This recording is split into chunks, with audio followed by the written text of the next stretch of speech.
ओम नमः शिवाय। श्री शिवाय नमस्तुभ्यं।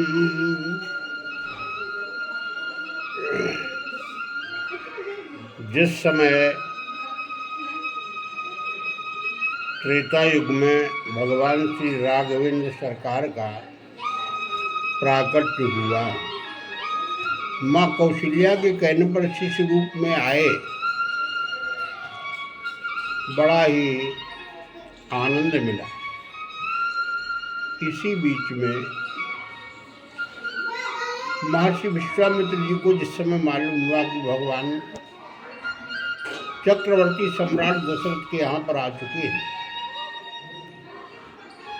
विश्वामित्र जी वन में तपस्या करते थे और असुर समूह जो था इनको बहुत परेशान करता था, सताता था। जब मालूम हुआ कि भगवान प्रकट हो गए, आ गए हैं, तो चक्रवर्ती सम्राट के यहाँ पर पहुँचे और कहा हम आपके पास आए। उन्होंने बड़ा स्वागत सम्मान इनका किया और स्वागत सम्मान करने के बाद में राजा को जो उचित धर्म होता है कि महाराज कैसे पधारे, बहुत दिनों बाद आपने हमारे ऊपर कृपा की है, बताइए हम आपकी क्या सेवा करें। तो राजन कुछ नहीं, असुर समूह समा सतावत मोही, महेंद्र प्रयाचन बालक तू। तो राजा चक्रवर्ती सम्राट ने कहा क्या चाहिए? बोले अनुज समेत देहु रघुनाथा, निश्चर बध में सनाथा। तो चक्रवर्ती सम्राट कहने लगे सब सुख हमें प्राण की नाई, राम दीत नहीं बने गुसाई। मांग उधार धेनु धन पूषा, और सर्वश देहु आज सहरूषा। और दीव प्राण से कछु प्रिय नाही, सो मुनि देहु निमिष एक माही। हम सब कुछ देने के लिए तैयार हैं, लेकिन श्री राम जो है हमारे प्राणों से प्रिय है, वो हमसे मत मांगिए। तब वशिष्ठ बहुविध समझावा। चक्रवर्ती सम्राट दशरथ को वशिष्ठ जी ने अनेकों प्रकार समझाया कि राजन मोह में क्यों पड़े, ये तो विश्व का पालन करने वाले उद्धारक हैं, ये सबके राम हैं। ऋषि के साथ में जाने के लिए आज्ञा प्रदान करो, इनके साथ में जाने पर श्री राम जी का विवाह भी हो जाएगा और उद्धार भी हो जाएगा तुम्हारा। बहुत समझाने पर तब वशिष्ठ बहुविध समझावा, समझाया तब स्वीकृति दे दी देने के लिए। रघुनाथ जी ने माता पिता के चरणों में प्रणाम किया और विश्वामित्र के साथ चल दिए। वन में पहुँचे तो जो राक्षस आई, ताड़का का भगवान ने वध किया है और जो भी राक्षस आते गए भगवान ने उन सबको हनन कर दिया। एक ही बार में हनन कर दिया। अब विश्वामित्र जी जो थे उन्होंने सुना, और बाजा बंद करिए, उन्होंने सुना धनुष यज्ञ सुन रघुकुल नाथ, हर्ष चले मुनिवर के साथ।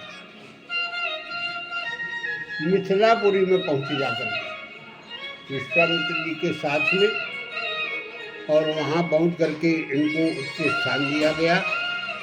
गुरु की सेवा करते हैं लक्ष्मण और राम।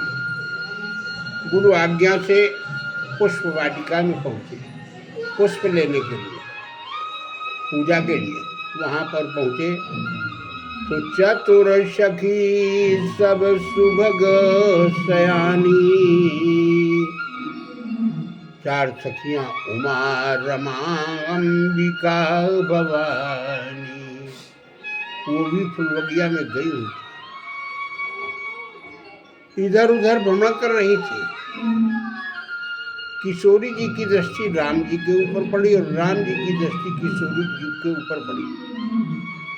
एक दूसरे को देख करके जैसे चकोरी चकोर से प्रेम करती हो, ऐसे तन्मयता से एक दूसरे को निहारने लगे।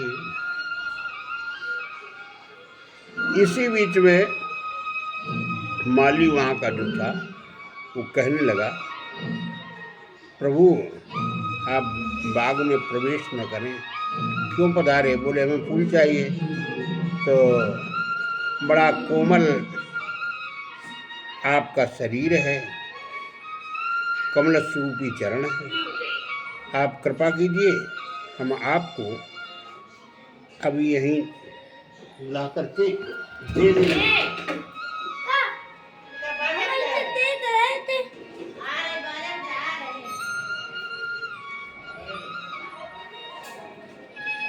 आपको हम यही बाग से ला करके दे देंगे।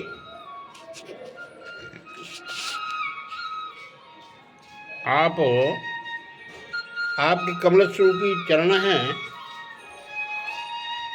इसलिए नाथ आप कृपा कीजिए और हम ला रहे हैं, आप कृपा कीजिए। हमारे पास सब साधन है, आप बाहर रहिए, अभी मैं पुष्प ला रहा हूँ। क्योंकि आपके कमल स्वरूपी चरणों में कांटे लग जाएंगे हैं। अरे बगिया बिच जान न पई हो, राम जी मेरी विनती सुनो। बगिया बिच जान न पई हो, राम जी मेरी विनती सुनो। कोमल चरण कमल रघुवर के, पाए पकुरी चुभ जइए, राम जी मेरी विनती सुनो। बगिया बिच जान न पई हो, राम जी मेरी विनती सुनो। भगवान बोले कि ऐसा है, किशोरी जी जो मिथिलेश की पुत्री गौरी पूजन गई, भवानी पूजन करने के लिए आई हैं, इसलिए हमें भी मंदिर में चले जाने दो। तो वो माली कहने लगा, प्रभु मंदिर में बहुत सी सीढ़ियाँ हैं और वो सब पत्थर की बनी हुई हैं। हमने सुना है आपके कमल स्वरूपी चरणों में ऐसा जादू है कि छुअत शिला भई नारी सुहाई। आपके चरण रज की धूली लग जाने से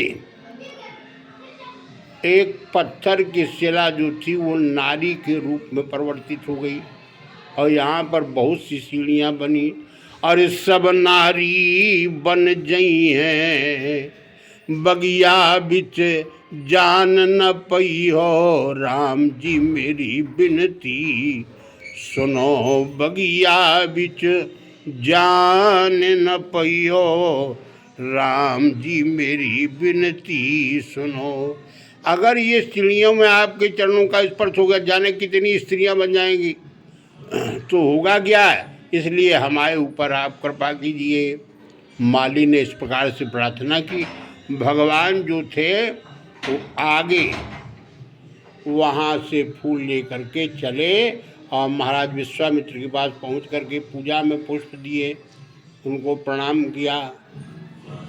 जय बोलिए आनंद कंद भगवान की, वृंदावन बिहारी लाल की, भक्त भगवान की, शंकर भगवान की, दुर्गा मैया की जय, कृष्ण कन्हैया की जय, बलदाऊ भैया की जय।